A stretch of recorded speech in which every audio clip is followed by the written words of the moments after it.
Brandon Steiner recently launched AthleteDirect.com. It's about athlete empowerment as well as unique personal memorabilia for fans and collectors directly from players and coaches. Mark Messier, Tom Coughlin, Sue Bird, Doc Gooden, Willie Randolph, and our next guest, Yankee manager Aaron Boone, giving them the ability to monetize their collections or brands.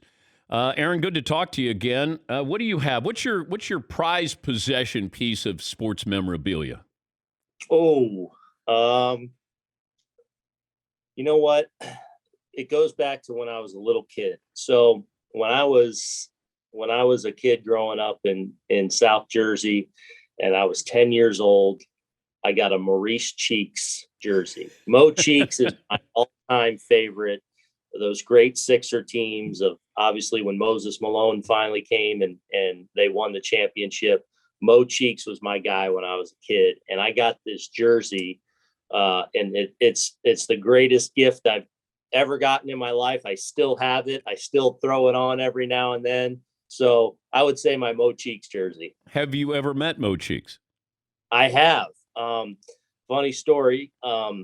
So I was at a Clippers game in the off season, and I was sitting courtside, and it was after I hurt my knee after in the off season of 03 and 04, and Mo was coaching, and I happened to get his attention across the court, and somebody walked me over there, and I got to meet him and everything. I kind of told him my story growing up and everything. So yeah, it was pretty neat. So you were fanboying him? Yes, absolutely. Absolutely. But did you keep anything when you hit the homer off Wakefield when the Yankees won the World Series? You guys went on to win the World Series, but or no, you lost to the Marlins, right? Yes. Oops, sorry. Yes. I'll try that again. When you hit the home run off Wakefield, did you keep anything from that game?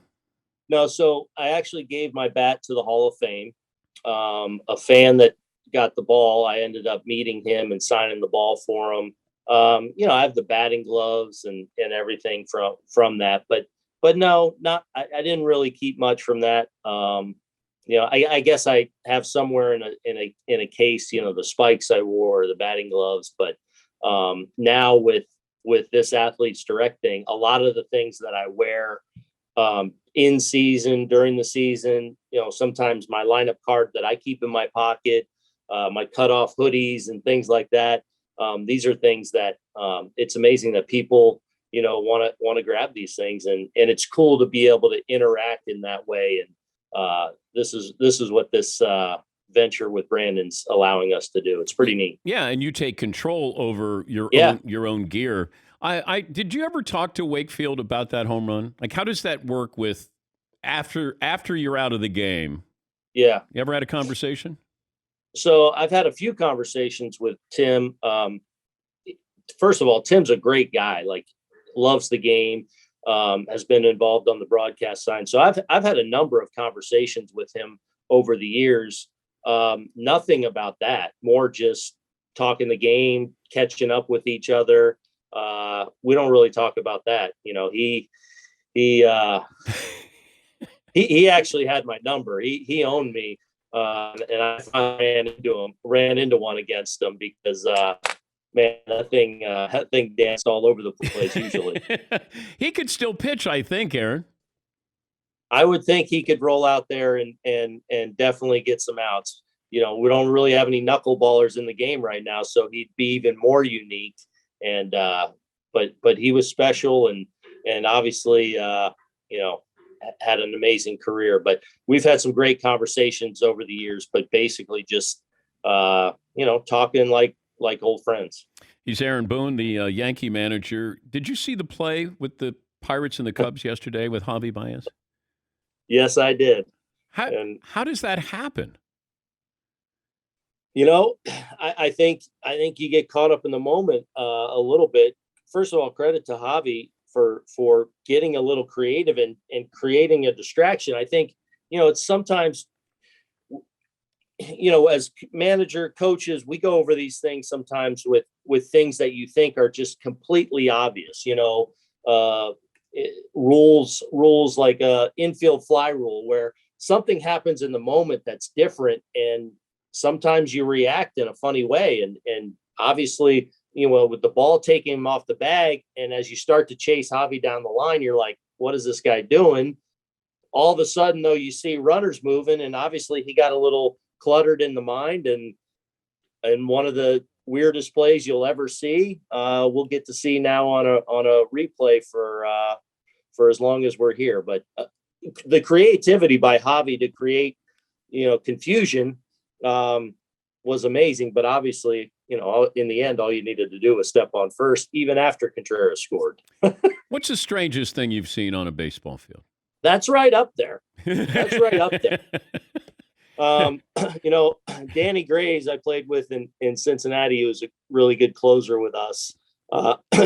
We were appealing a play at third base, and he actually was a great fielding pitcher as well, and fielded his position really well. And so he gets on the rubber, steps off to appeal to third, threw it over my head and into the stands. And that didn't work out too well. So that was a pretty good one that I teased Danny about a lot. Now, your grandfather played, your father played, your brother played. The look of baseball now, as opposed to what you grew up with, right? It's definitely different. Yeah, but how do you manage? Do you manage differently than you would if you were managing 15 years ago, 10 years ago? Yeah, I think so, because I think there's just so much more information available to you on a daily basis, and how you're evaluating players, opponents, different matchups. There's just more detailed involved, and obviously it's a different game with the amount of power pitchers in our game now, especially rolling out from the bullpen. So it's definitely changed and evolved, and you got to try and keep up with it as best you can, as well as, doing our part to try and, as keepers of the game, to try and do things that do make it more appealing. But is there always going to be a place for pitchers? Like if Maddox was pitching now, or Tom Glavine's pitching now, more finesse, spotting what they do, living on the edges here, as opposed to these guys who just say, here it is. Right. Go get it. First of all, when you're talking about great pitchers like Maddox and Glavine, they would adapt, and they would, no doubt figure things out. I would say the one thing that's different when you mention those guys, and you're talking to me who played in the 90s and the 2000s, I would say one thing that's changed a lot is the strike zone. The strike zone is much more north-south now. There's probably some lower pitches called strikes, some higher pitches above the waist called strikes that weren't when I played. But definitely east and west. If you're a inch or so off the plate now, and that's called a strike, you're hearing about it. That's off the plate now. Whereas, back when I played again, if a pitcher had command like Maddox, like Glavine, if you were demonstrating you could hit the glove 2, 3, 4, even more inches off the plate, sometimes off the corner, you got that call on a lot of nights. Now, I don't think you'd get that on the regular. Who says something to you when you go out and you start arguing with an umpire and it doesn't go well? Like who lets you know what are you doing? A different, obviously you have your own vantage point from the side, where obviously it's not perfect. I don't have the home, but you get an idea of how things are going.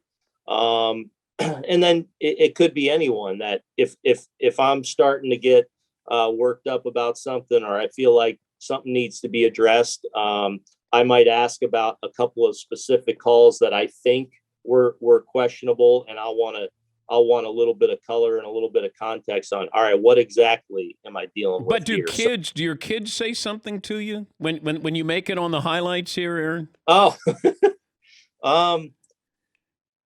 not really. I think they kind of laugh, but sometimes, I've had a couple rants that obviously a hot mic has caught where, yeah. when I'm dealing with my children, it's not the proudest moment. Some of the language I use, I don't regularly use that kind of language. So usually it's just in those moments that it gets me worked up like that. But Can't you get your point across without like kicking dirt or being demonstrative? Can't you just go out and just go, let me just talk to you here? yes, Like, did you ever think about that approach? How much of this is for show? yeah. I mean, sometimes that happens. I could, you should get in the dugout one time, and I would like to see you go out there and get your point across like that in kind of Dan Patrick fashion. Yeah, but Aaron, I'd go with out a little humor with my voice, and I'd go out and I would say, "Hey Joe," to Joe. Yep. Hey Joe, come here. I'm just trying to understand this. Just help me because it feels like I'm getting squeezed here a little bit, and I got to protect my guy. I don't want to make a big deal out of this. Look, I got great respect. You're one of the great you're one of the great umpires of all time. I think the best umpire of all time. But aside from that, can you help out Garrett Cole? I mean, the guy's getting squeezed a little bit here. Just, see it within your heart that you can just call it the way it should be called, or at least I think it should be called. And look, if I'm out of line, you just tell me, Joe. You just tell me. How would that go, Aaron? I think that would be tremendous. And I'm going to take that under advisement. And if I have to go out there the next time, I may do it in that calm, yes, somewhat passive aggressive. I had to help Mattingly because Mattingly would get tossed. And I said, yes, every time you get tossed, you have to send me a part of your uniform. I have the whole uniform, Aaron, because he would get tossed. He said there were times when he went out knowing he was going to have to send me his pants. And so he said, I'd go out there and I'm so mad and I know this is going to cost me a piece of my uniform here. And I have a whole mannequin full of Don Mattingly, his entire Dodger uniform. I have that. That is tremendous. Yeah, and we've added the Marlins uniform now to that as well. So when you go out there, just have that thought that, that's right, Dan Patrick said, how about I just go out there and just have a conversation? You know what? I am absolutely going to try that. And I think that would be quite funny. Especially if I got kicked out in the process, completely calm. Yeah. Complimentary. And even say thank you if you get tossed. Yeah. You know what? Thanks. I'm sorry I interrupted the time here. And look, I apologize, and I'm going to go into the locker room right now. And I hope I'm going to enjoy watching the rest of the game. And I wish you nothing but great things, Joe. Love your work. I'm taking it under advisement. Okay, I'm sure you are. I think it would be tremendous. So instead of sending me a piece of your uniform, you're going to have it on athletedirect.com. So I'm not even, see what I did there? Full circle, Aaron. Yep, I like it. I'm a 5-tool host. They call me the Jeter of host. Well, was Jeter a 5-tool? I mean, wasn't a power guy. Not a classic 5-tool, but he had the 6-tool though too. What was that? Just the intangible piece. Oh, I thought it had to do with the women. My bad. I thought it was like, whoa, where are we going with this? Okay, all right. We should have hung up 2 minutes ago, right? We should have. Yeah. Well, he was quite a teammate, though, right? Yeah, he was pretty. It's athletedirect.com. See, this is the kind of demeanor you should have when you go out to argue with an umpire. I'm definitely going out there. Composed, complimentary, pat him on the head, maybe even a little bit. It's great to talk to you, and have fun with this. And thanks for joining us. I appreciate it, Dan. Take care. You're a good sport. Aaron Boone, athletedirect.com. I didn't know what the 6-tool was.